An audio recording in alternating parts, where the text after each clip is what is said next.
came back to Cobra Kai and they asked you back, and now going into season 2, what does it feel like to continue the story that we're telling about? It's wow, it's awesome. I mean, when they came and approached me for Cobra Kai season 1, my mind was really blown at the idea of rebirthing Johnny Lawrence today. So the whole idea of even doing it was very cathartic, and it took a long time for me to process it and to kind of accept the fact that I was going to do this. But they wrote it right, and it was a lot of fun, very challenging to get into the character of Johnny, especially the way they wrote him today, being a degenerate, drinking his beer and kind of isolating him in this apartment. He's not the Johnny I would have imagined being today. Maybe he was a doctor or, running some camp somewhere, So they took his legs out, but they kind of made him an underdog in a way, and I love that. And I love that Johnny has a chance to intervene into this child's life and form a bond, and then goes ahead and opens up Cobra Kai, which I said at the beginning, and which is really happening now in season 2, is by opening Cobra Kai again, Johnny's opening up Pandora's box. This is the snake that bit him. This is his past. His intentions are to do it right and to change things. So at the end of the first season, you see that he led his cavalry to victory, but he's a lot of conflict because they use tactics on his own son that he suddenly doesn't agree with. Enter Sensei Kreese into his world, the man that taught him everything about this, and now he has his kind of father figure, sensei mentor, stepping back into his life, which complicates things even more. So I love telling the story of Johnny. I love going deep with him and seeing his backstory, and he's kind of stuck in his past in many ways, and that's a lot of fun. So yeah, it's a thrilling time to play him in this modern day. Yeah.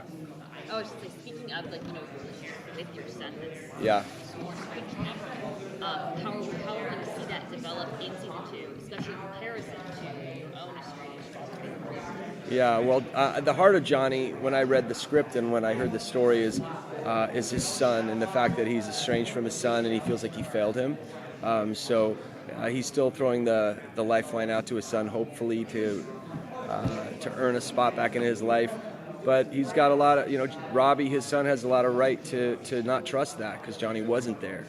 So when somebody comes back in your life when you're 16, 17, 18 years old and says, I'm going to be your dad now, it's not easy for him to accept that. So there's a lot of conflict, and especially since Robbie's been taken under the wing of his archenemy, Daniel LaRusso, that doesn't make things very interesting, or very easy for Johnny. So it's cool. The movie's obviously 2 hours, and Johnny has his role in that, sort of being the villain. The places Cobra Kai's gone in season 1 and where I've seen it go in season 2, has this allowed you to really explore a lot more territory for Johnny? Yeah, a lot more. I mean, like you said, in a movie you have, 2 hours to button it all up, and in the Karate Kid formula, there's a victory at the end, you feel good, and the bad guy's down. In a show like this that can go on and on, it's long form, and we can really explore many levels and depths. So I love what they're writing to, my strengths in my action and my comedy and in the drama. So it's really a great buffet of writing they do for me, which I'm very thankful for. What's been the most challenging dramatic moment? Wow. Have you seen the second season by chance? I have, but I'm sure we don't want to spoil it. Yeah. There are a few scenes in season 2 that were particularly difficult to play. Because I feel Johnny in my blood, and my instincts as Billy would take things in a different direction. Johnny's different, so he would go in a different way. So I'm like, oh man, I would maybe not do that or say that, but because he's boxed into this situation, it compresses your emotions and your feelings, and you live that. So I experienced some real emotion in doing the show. That's taken a while to actually come home and then just detach from this character. Yeah. So, since the new show is kind of redeeming your character, has that changed fans' reactions to you? Yeah, of course. The Karate Kid fans, I've got all my life, like, I hated you, you're the biggest asshole. And then there was the guys, always the yahoos on my side, they're like, Cobra Kai, dude, you should kill them anyway. I'm like, no, you kind of didn't miss the point, of the movie. But yeah, I think I don't know, I imagine from the outside it might be like your high school bully and running into him 30 years later and seeing that he's like having a tough time and actually not that bad a guy, and now you've grown up and you realize maybe he wasn't all bad. And so I think getting to know Johnny in a way has been, I don't know, it's a kind of a therapy in a way, like, oh, he's not so, I don't have to be afraid of this guy, I don't have to hate him. You know, he's not perfect for sure. He's working out his inner demons out in front of everybody, and but the response to the character has been very favorable, and a lot of people, I hear a lot of young adults, men mostly, who, you know, can relate to him, you know, and they're trying to make it work, and they're, you know, at their apartments eating bologna and drinking beer and trying to figure out what went wrong, and you know what I mean, you know, but it's great, and then it's like to see Johnny trying to do something right, you know. I think, you know, there's something about that and living vicariously through a character that can actually inspire you in real life. And I've heard a number of those stories of guys just saying, hey man, you know, that's me, man, that's me, and I love hearing that, you know. Did you see it that way back then when you were first playing Johnny in Prodigy? Did you see the other side of Johnny we're seeing now? Yeah, I think so, very much so. In fact, any interview I ever did since then till now, I never ever saw him as the bad guy. He was the antagonist of the film, and he was the villain in a sense, but the only way that I was able to play him and for him to fit so well on me was the two parts in the script that I hung on to, which was the first one when he says, I'm an ex-degenerate, and the second one when he hands Daniel the trophy after Kree says, sweep the leg.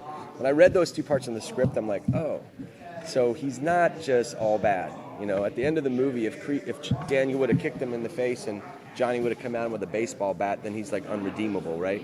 But I saw, oh, okay, so he's got a conscience, and because of that I was able to play all the other colors. So I always saw him through his own story, and he was justified almost in everything he did because he was trained a certain way to respond a certain way. And here's, from his point of view, a stranger coming in from out of town who gets in his business, takes his girlfriend, and then takes his title. So he wipes out his identity. So I mean, it was, to me, that was that story, but it was a story of, for me as the actor, and you have to always have your story, you know. And then in the big picture was, you know, for me the story was a story of a kid waking up a little bit, and that crane kick actually liberated Johnny Lawrence and set him free. But you know, then all his foundation for those 18 years and all his training, everything goes out the window, and now what do you have if you can't reach back to that?